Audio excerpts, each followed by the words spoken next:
Jesus entrou em agonia no Getsêmani, e seu suor tornou-se como gotas de sangue a escorrer pela terra.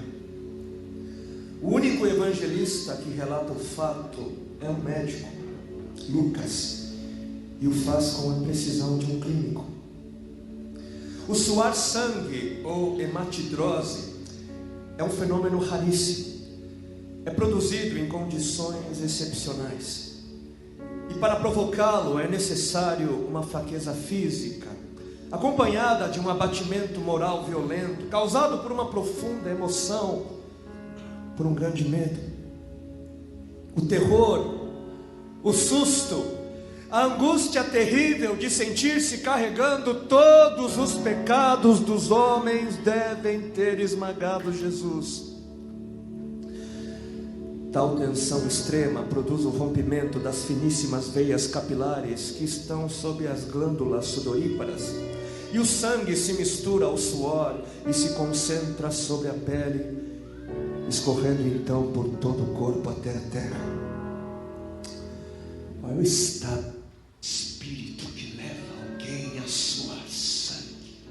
O terror, o susto, a angústia terrível de sentir-se carregando todos os pecados dos homens devem ter esmagado Jesus. Conhecemos a farsa do processo preparado pelos líderes religiosos, o envio de Jesus a Pilatos e o desempate entre Herodes e Pilatos. Pilatos teve que ceder, então ordenou a flagelação, o chicoteamento de Jesus. Os soldados despojam Jesus, tiram a roupa de Jesus e o prendem pelo pulso a uma coluna do pátio. A flagelação se efetua com tiras de couro múltiplas, sobre as quais são fixadas bolinhas de chumbo e pequenos ossos. Os carrascos devem ter sido 2, um de cada lado e de diferente estatura, e golpeiam com chibatadas a pele já alterada por milhões de microscópicas hemorragias do suor de sangue. A pele se dilacera e se rompe, o sangue espirra. A cada golpe Jesus reage em um sobressalto de dor. As forças se esvaem, um suor frio lhe impregna a fronte, a cabeça gira em uma vertigem de náusea, calafrios lhe correm ao longo das costas. Se não estivesse preso no alto pelos pulsos, cairia em uma poça de sangue. Depois o escárnio da coroação, com longos espinhos mais duros que os de acácia. Os algozes entrelaçam uma espécie de capacete e o aplicam sobre a cabeça de Jesus.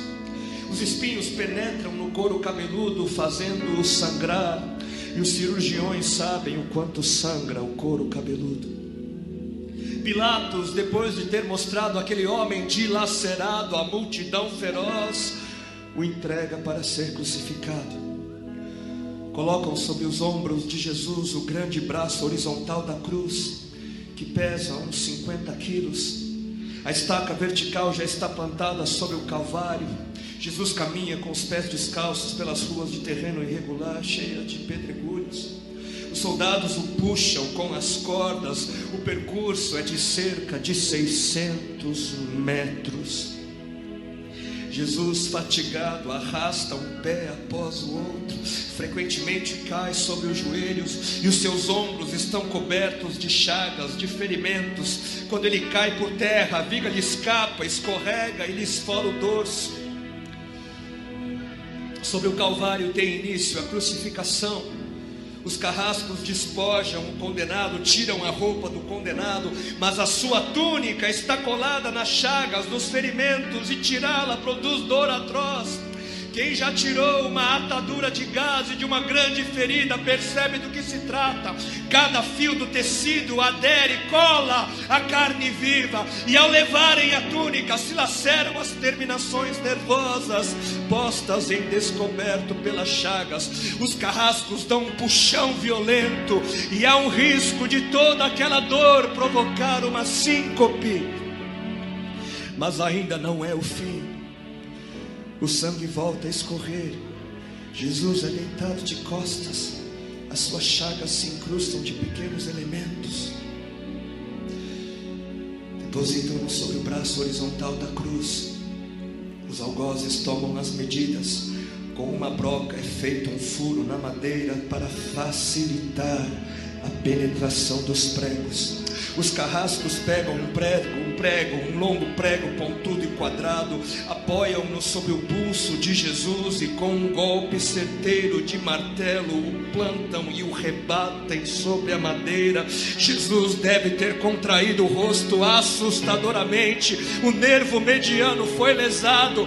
Pode-se imaginar aquilo que Jesus deve ter provado: uma dor lancinante, agudíssima, que se difundiu pelos dedos e espalhou-se pelos ombros, atingindo o cérebro. A dor mais insuportável que um homem pode provar, ou seja, aquela produzida pela lesão dos grandes troncos nervosos, que provoca uma síncope e faz perder a consciência. Mas em Jesus não. O nervo é destruído só em parte, e a lesão do tronco nervoso permanece em contato com o prego. E quando o corpo for suspenso na cruz, o nervo se esticará fortemente como uma corda de violino esticada, e a cada solavanco, a cada movimento, vibrará, despertando dores dilacerantes. Elevam a Jesus. Os ombros da vítima esfregam dolorosamente sobre a madeira áspera. As pontas cortantes da grande coroa de espinhos penetram o crânio. A cabeça de Jesus inclina-se para a frente, uma vez que o diâmetro da coroa o impede de apoiar-se na madeira. Cada vez que o mártir levanta a cabeça, recomeçam pontadas agudas de dor. Pregam-lhe os pés. Ao meio-dia, Jesus tem sede. Não bebeu desde a tarde anterior e estava desidratado pela perda de tanto sangue.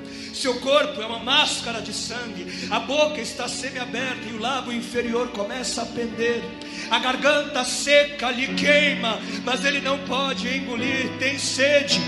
Um soldado lhe estende sobre a ponta de uma vara uma esponja com bebida ácida de uso entre os militares. Tudo aquilo é uma tortura atroz. De repente, um estranho fenômeno se produz no corpo de Jesus. Os músculos dos braços se enrijecem em uma contração que vai se acentuando, os bíceps esticados e levantados, os dedos se curvando. É como acontece a alguém ferido de tétano, a isto que os médicos chamam de tetania. Quando os sintomas se generalizam, os músculos do abdômen se enrijecem em ondas imóveis. Em seguida, os músculos entre as costelas, depois os do pescoço e finalmente os músculos respiratórios se enrijecem. A respiração se faz pouco a pouco mais curta.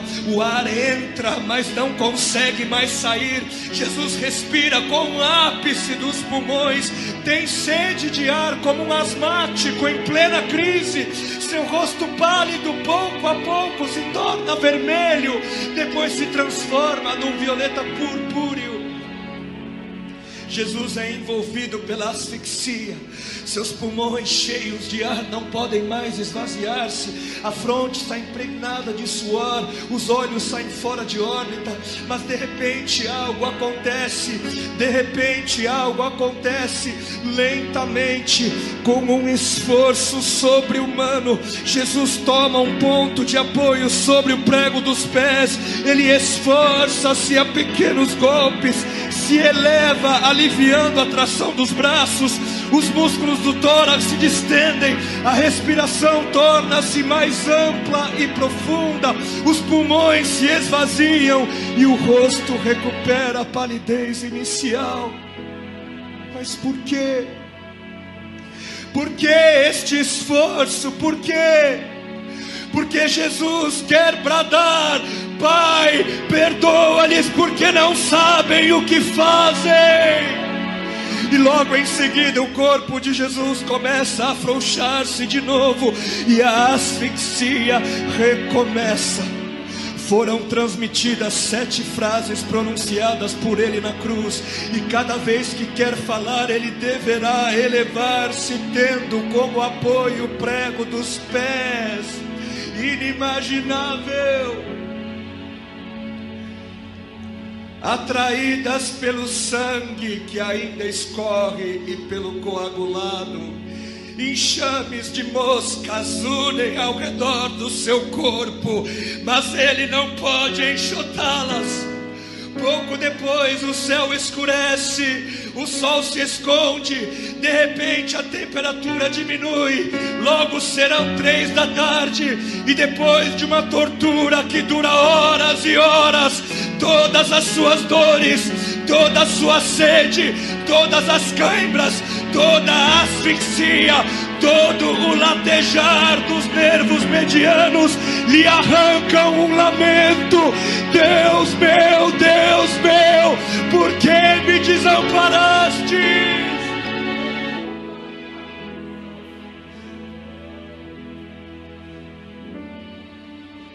Jesus grita: está consumado. E em seguida, num grande brado, diz: Pai, nas tuas mãos entrego meu espírito.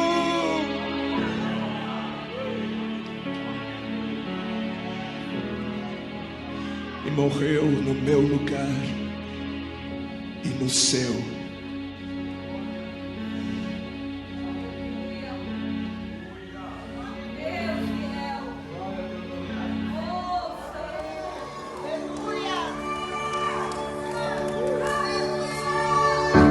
Abri minha Bíblia em João 20 e me deparei com Maria Madalena chorando junto ao túmulo do rei. Ela levanta sua cabeça, enxugando suas lágrimas, seus olhos ela abriu. E aonde está o corpo do mestre? Ei! 2 anjos Maria viu, e eles lhe perguntaram: Maria, por que choras? E ela respondeu: é que ali estava o corpo do meu menino Jesus, só que o corpo dele desapareceu.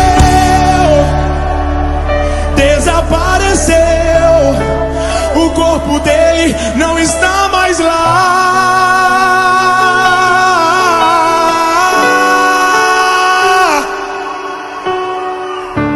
Então Maria se voltar para trás, creio eu, já disposta a ir embora, é quando Yeshua aparece e lhe pergunta: Maria, por que choras? Maria, por que me busca? Maria, faça-me um favor, não me procure entre os mortos, porque vivo eu estou. Vai lá e avisa os seus irmãos, para eles começarem, Maria, a sorrir. Fala para eles que ainda não acabou. Diga que a morte eu venci. Então Maria, sem perder tempo, foi em direção aos discípulos. Ela correu, e ao chegar lá ela disse assim: senta todo mundo aí, porque eu vou contar o que aconteceu. A terra estremeceu, o sepulcro se abriu, e nada vencerá seu. Levanta a mão e diga: ó morte, onde estás? O rei ressuscitou, ele venceu pra sempre, pra sempre exaltado.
Hoje é dia de cadeias quebrar.